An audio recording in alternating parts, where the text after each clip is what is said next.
बच्चों, आप सबको पता है लॉकडाउन के दौरान विद्यालय में पठन पाठन स्थगित है और आप सबों को ई लर्निंग फैसिलिटीज़ के तहत पढ़ाई की व्यवस्था की जा रही है।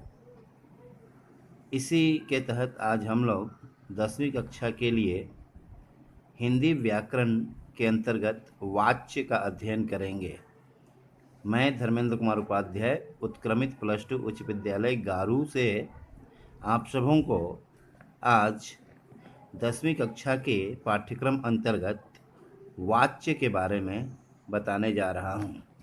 बच्चों, वाच्य वाच्य का अर्थ है बोलने का विषय। अतः क्रिया के जिस रूप से यह पता चले कि क्रिया का मुख्य विषय कर्ता है, कर्म है अथवा भाव, उसे वाच्य कहते हैं। हम इसको इस तरह से समझ सकते हैं, जैसे सोनिया खेल रही है। इस वाक्य में खेलने का मुख्य विषय सोनिया अर्थात कर्ता है, इसलिए यह कर्तृवाच्य है। जहाँ मुख्य विषय कर्ता हो उसे कर्तृवाच्य कहेंगे और जहाँ यह भाव है वही वाच्य है।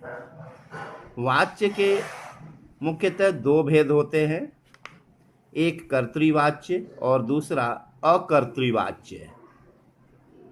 अकर्तृवाच्य ही जब इसके और अलग भेद किए गए तो इसके दो भेद हो गए, जो कर्मवाच्य और भाववाच्य के रूप में जाना जाता है।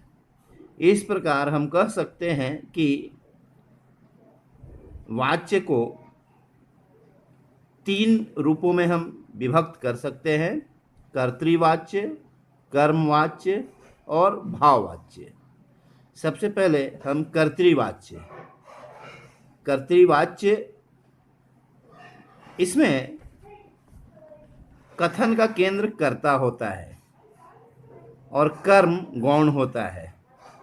कहने का तात्पर्य यह है कि कर्तृवाच्य में क्रिया का मुख्य विषय कर्ता होता है, करने वाला होता है।